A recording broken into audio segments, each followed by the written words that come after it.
look at economic outcomes and try to make sense out of them. So my role today is to try to understand the budget that has been presented by the Minister this morning. So let me start again by thanking the RSL as well as the NetBank for the opportunity to come and share my perspectives and my views with you with regards to the budget. So with the budget titled, or focusing basically on inclusive growth, my conversation today will be structured into 4 things. The first thing will be the introduction. The introduction will generally be the macroeconomic situation as shared by the Minister. I will spend a little bit of time to talk about it. And then I will talk about the guiding principles and the economic strategy that I believe guided the Minister in preparing the budget. And then I will look at the allocations as has been made and make some implications or some inferences based on those allocations. So the first point highlighted by the Minister when presenting the budget is basically the macroeconomic situation. So I'll talk about 3 variables here that caught my eye. The first one is the inflation, that looking at Lesotho currently and taking a future perspective, the inflation dynamics seems to be decreasing, whereby we are currently sitting at inflation of about 6%, and looking at the 2025-2026 fiscal year, we are looking at inflation of 5.4%, and then is a decrease. So this is an important dynamic as it shows that given the previous circumstances the general economy has faced, we are now moving into a better cost of living. So we would expect the budget to actually reflect the following perspectives, that the cost of living seems to be decreasing generally in the economy, and we would expect that a stimuli in the private consumption would be there. And then those are some of the things that I'll be looking at. Secondly, another variable with regards to the macroeconomic indicators that caught my eye was the GDP growth rate. So the GDP growth rate here has been around 1.2, 1.4% for the past 2-3 years. And then in the current year of 2025-2026, it is projected at 3.4%, whereby the largest contribution here is mainly from the construction sector, that is estimated to increase by 22.5% and by 30% in the following year, and then declining significantly to about 8.5%. So this is very much important when you take it into context. The Minister released a speech in January 2023, whereby he was stating the status of the Lesotho economy and highlighting in that statement that a majority of Lesotho's economy seems to be externally driven, whereby large infrastructure projects or large projects around the country drive the economic growth. And we see this picture here. So my interest was going to see within the budget of the Minister, are there any proposals or are there any ideas as to, in terms of investment stimuli packages that can try and stimulate growth over and above what the external sector is doing? So I was going to look at that as to, can we get some economic growth drivers or some ideas as to how we can create a conducive environment for investment. And then the last economic indicator that I looked at from the speech was basically around the unemployment, whereby key figures were highlighted here that among the unemployment we noted that 38% or almost 40% of youth aged between 15 and 35 are unemployed. And if you take the broader definition of unemployed, those that are discouraged, not those that are searching only, the figure jumps significantly to about 371 youth that are unemployed in the country. So this is a very important highlight to make and a very important figure to share, because it means over time we have been saying Lesotho has a youth bulge, there is a possibility of a demographic dividend. And then we are saying now the majority of this youth or majority of the graduates are basically unemployed. So what are we going to do in order to absorb them into the economy. We know the structure of our economy, so it will take some innovative measures to try and absorb them. So still with the employment or unemployment, another important statistic that was shared there was the allocation of workers between formal and informal sector, whereby around 87 or almost 90,000 people are in the formal sector, and majority of them, 560, are in the informal sector. So that is the structure of the economy. So it talks a lot there when it says about who is generating the tax revenue in the economy, because the formal sector are those that the compliance is very high. The Commissioner General was talking about improving compliance here. So you can manage and improve compliance basically on the 100,000, and the 500,000, it means you cannot look at it. So that is the important one. Another highlight to make here that I think caught my eye was with regards to the gender distribution of unemployment. There was a gender gap in terms of employment in favor of males, whereby females were largely unemployed. So this is a key statistic because in Lesotho we know a unique situation we have that from the age of 6, girls are smarter than boys at every level, up until university, and even enrollment is larger.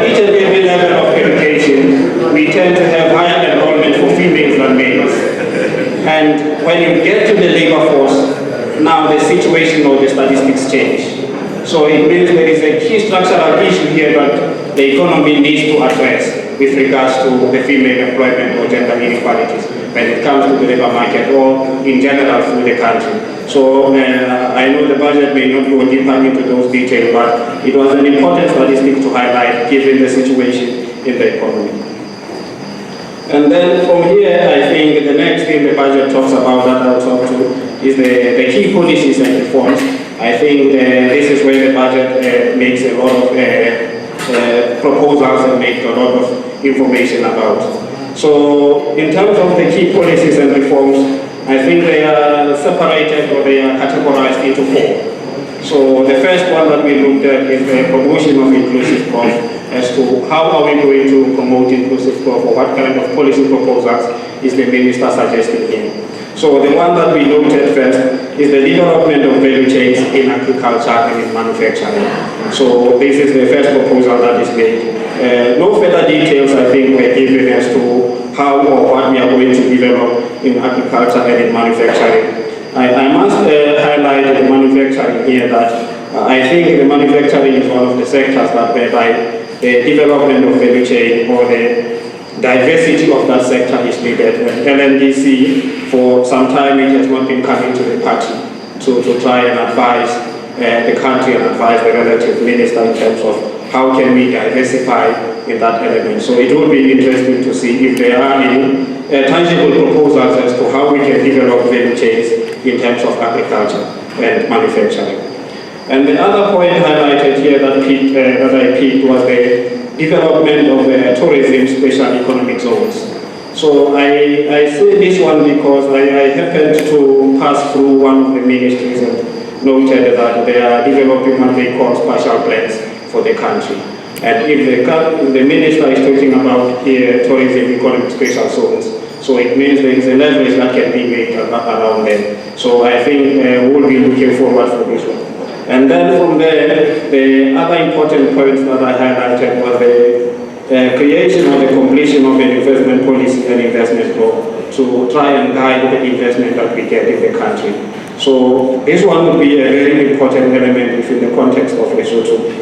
As you know that from 2010 or from around there, when you look at the statistics, the official development assistance has been declining significantly. And with the 2012 coalition government, we've experienced further decline, and then when we went to 2017, we go again to 2020. You look at those numbers there, the official development assistance or the foreign direct investment has been having those dips there. So it would be important to have a very strategic law or policy that directly tries to attract investors into the small economy. And I say this given the minister highlights in the speech that we are ranked among the lowest in SADC in terms of innovation and investment promotion. And that is true because time and again we compete with South Africa in terms of investors. And when you look at South Africa's indicators and you look at Lesotho's indicators, the only advantage we have is cheap labor. Beyond that, we don't have anything else to offer. So it means if we have to attract investment, we need to think a little bit outside the box. So this investment policy, it comes at an opportune time.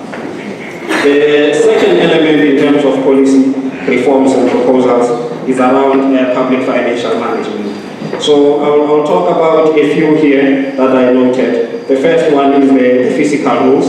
I think they have been in conversation a long time around technocrats as to what shape and what form they will take. So if government has finally made a decision that it needs to adopt physical rules, I think they will come in handy in terms of managing the financial management of the fiscal policy.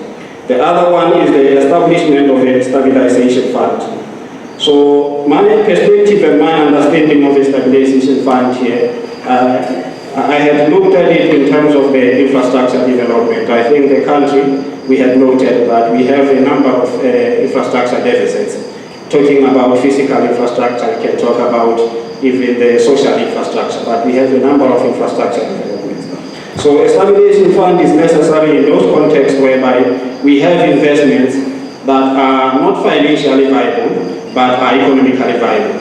In the context that, from a financial perspective, you may not get the returns that you want. The return on your assets there may be as small as you can get. But from the economic perspective, you will note that this investment is necessary to generate some of the social benefits that we have. So the stabilization fund, or the viability gap fund as we call it in adult literature, is a necessary one. And given that we have noted through the budget as we will highlight that the government has been building some surpluses, I think it will go handy in that element. So that is the second element. On the third element is around the revenue mobilization, the domestic revenue mobilization. And I must also make a comment here and applaud, I think, the minister and the team, because from the past two budgets, this element of domestic revenue mobilization has been very limited. I think in the last budget, when I was talking about it, I had noted that the RSL or LRA was not coming to the party in terms of making suggestions as to how we can broaden our tax base, how we can increase our domestic revenue. But I think in this section, a number of proposals have been put there, and notably has been the alcohol levy, the gradual increase, the increase in the income tax by 600 per annum, which is 50 rand per month. It's small, very, very small, negligible. So, but half a bread is better than nothing. But yeah, so I was expecting maybe the broader context here in terms of VAT, including more products in terms of the zero rating, in terms of exceptions, so that we can cover a lot more income groups in terms of poverty. So, and then we noted again, I was advised that there was an error here, 35. So,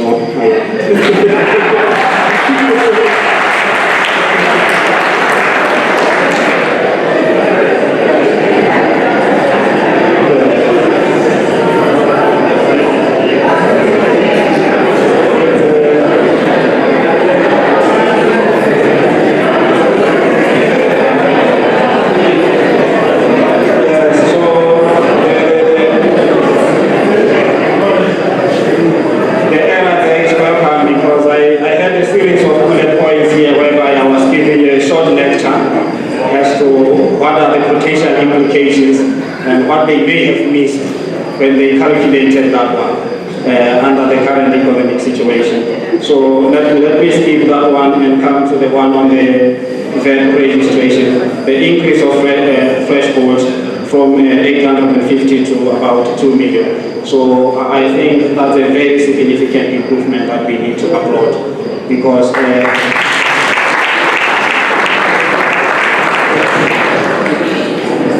we have a lot of SMMEs in the country, and one of the theories that we have is that many of them, they are trapped there on purpose of tax avoidance. That the moment you register, the moment you declare, you are telling the tax lady here that you now have a business and she will come after you.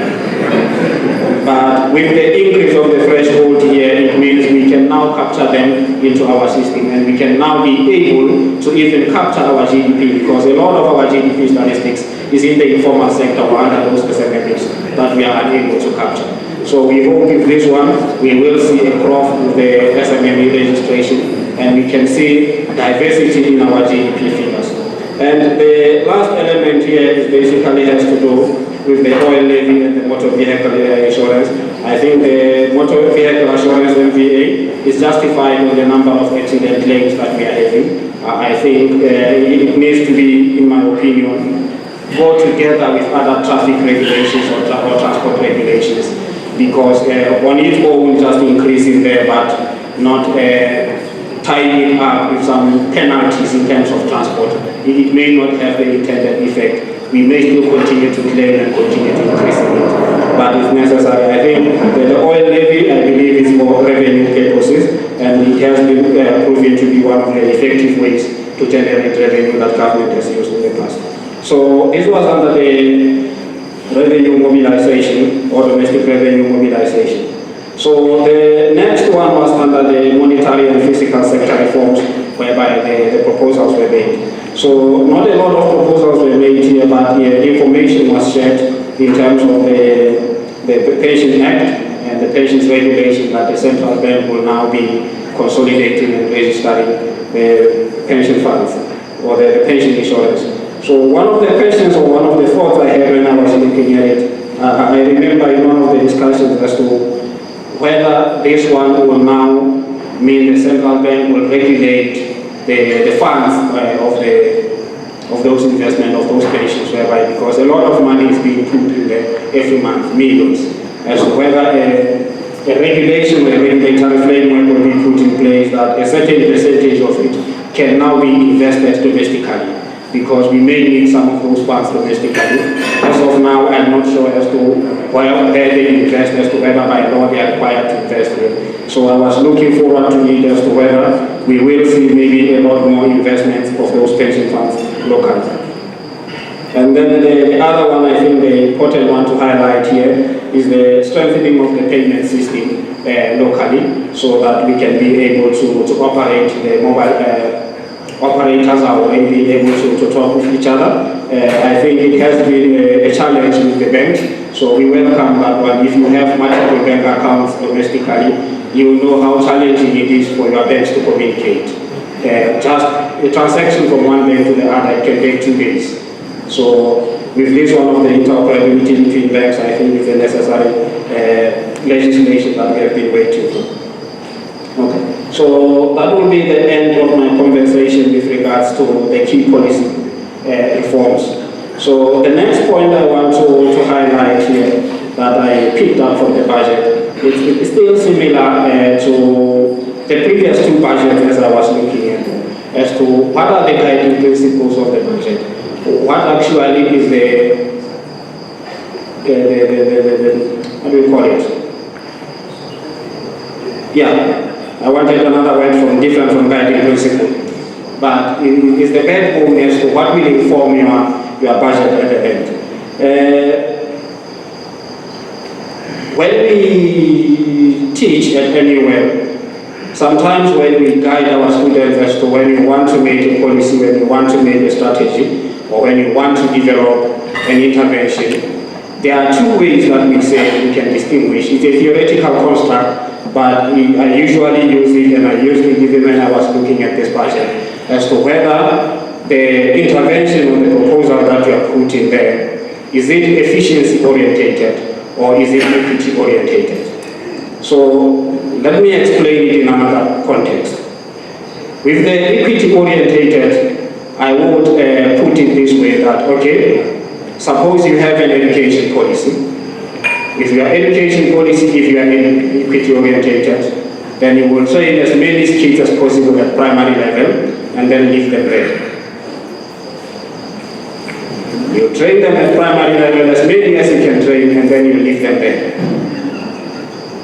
But if you are efficiency orientated policy, then you train a few selected that you can take from primary up until any level. Whether you want to train them as a psychiatrist, you train them as a psychiatrist, you take them there. Whether you want to train them as an engineer, you train them as an engineer. And then you hope that with the efficiency gains you get from them, they will be able to distribute and develop the economy. So it's a simple construct. We can call it many names, quality, quantity, trade-off, whichever angle you can call it. So in some of the guiding principles, as we look at the policies, we look at the strategy, we look at the budget, I will try to say, okay, the minister's budget, what was guiding it? Was it the efficiency considerations, whereby the minister wants to be efficient in developing or in the government operations, or the minister wants to be more equitable in government operations or in the budget. So that is the element that I picked here without going through each and every element. I saw that it has to be inclusive, protection of the weak, the elderly, the marginalized of society, and there is a need for decisive government that is able to guide the private sector appropriately. So it means there is an element of that efficiency and equity within it, but we will look at the allocations as to what would the allocations say when we look at them. Okay, and the economic strategy here is still guided by the NSDP, the extended NSDP. So the extended NSDP is the 4 KPAs that are looking at it. So we still have the first KPA, which is the inclusive economic growth and private sector-led growth. And the second NPA is building infrastructure. The third one is human capital. So it means here, when we looked at the allocations, I looked at them under these 3 categories. Last year, when we looked at it, bold statements were made that we are now going to follow the NSDP. So the question is now, are we able to actualize what we were saying last year and follow what we were saying, follow what we said? So let's start with the first point I'm highlighting here is under the budget performance. I'll indicate that I used the figures that are directly from the budget. I tried to look at the annexure, the detailed figures, and then look at the ones that are in the minister's speech. I saw some discrepancies there. But in general, when I looked at the budget and the figures that were presented by the minister, the overall picture of total spending, I saw an expansionary fiscal policy that we are increasing our expenditure across all general categories. And the general increase here of total expenditure is also backed up by the general increase in revenue. The revenue, tax revenue, and other forms of revenue increase.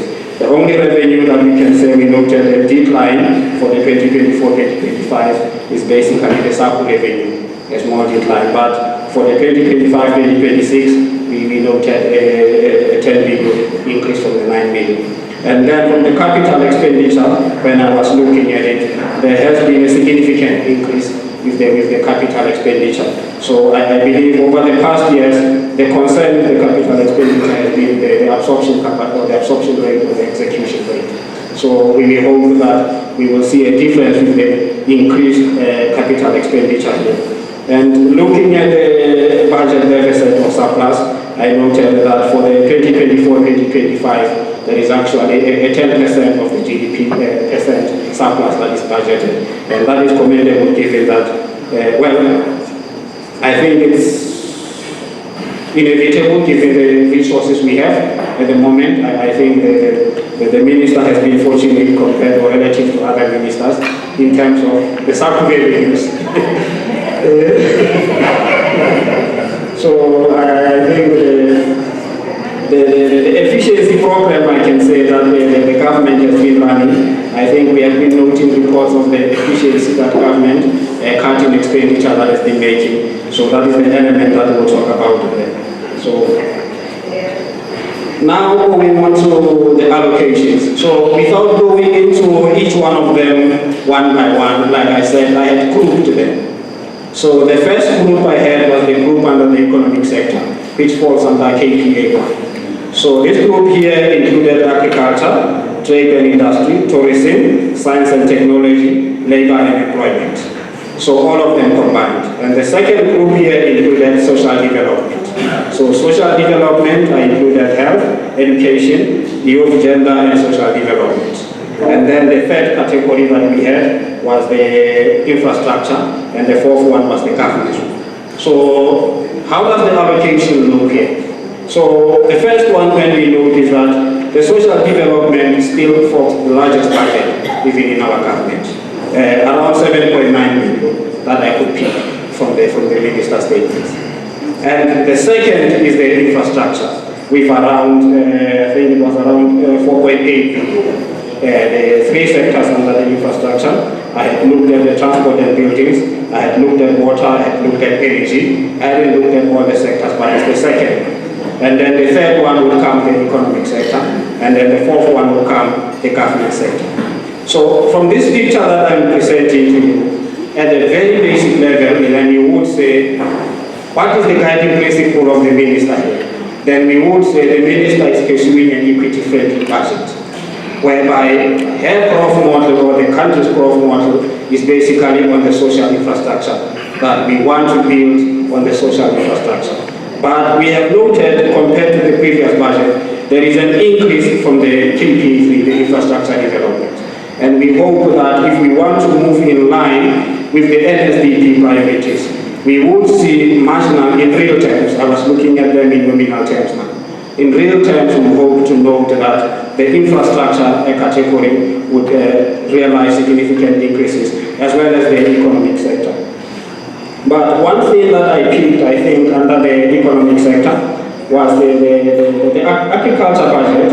It was 1.3 in the past 3 years, it has been 1.3 billion. So it has been there for some time now. And the question that one would ask is as to whether this is tied to the output. Have we been having the relevant output that we need to see from this sector of getting 1.3 billion?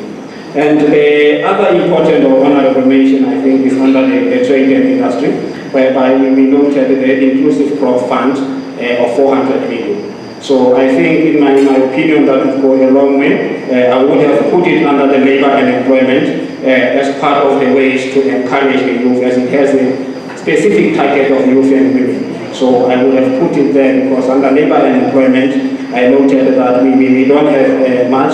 We have the volunteer corps program as one of the programs that can attract youth or reduce youth unemployment. But even this one would fit very well in there. And then focusing again on the labor and employment, I was, when I look at it, didn't see a lot there under labor and employment, given what we noted about youth unemployment in the country. I was expecting to see a little bit more in terms of how can we incentivize companies. I mean, just across the border here a few years ago, South Africa was paying companies for giving them tax breaks so that they can hire youth. If you can hire 4 or 3 youth, then you get the subsidy on your tax levy. So I think those ideas, we can look at them, or we can expand the coverage of the volunteer program. I noted that it was increased from 60 to 100. I think we can increase it. We have a lot more graduates that we can cover out of it. So in conclusion, these are the factors that I noted when I looked at the budget. So the 3 things I want to conclude on is whether the budget, in terms of private consumption stimuli, versus whether it stimulated private consumption. So to stimulate private consumption, we can have many things, but one of the common ones we know is an increase in salary. Did the budget or did the minister increase the salary? So we noted that there was a 2% increase across board. So that is welcome. It will stimulate a little bit. It will stimulate. And across the board, we have an income tax credit of 50 maruti. And beyond that, we have some social grants that increased by 50 maruti. And I have to say, when I looked at social grants, there is one social grant I was looking at, given the situation we have been having with the NMDS and others. One of the grants I was looking at was basically the OVC grant as to whether we can be able to expand, because we have that discontinuity in terms of support. We support them in primary, we leave them secondary, we jump and support them in university. So there is that discontinuity that we still need to catch up and meet. So I did note that the minister didn't say anything about the OVC grant or increasing the coverage of the OVC grants. And in terms of the investment stimuli package, I didn't get many, unfortunately, on this one, as to what are we doing in order to stimulate our investment. I didn't get many proposals on this one to highlight. So in terms of domestic resource mobilization, I think it's one of the best that we highlighted in the budget that we can say the minister focused on. So with this one, I will say thank you very much.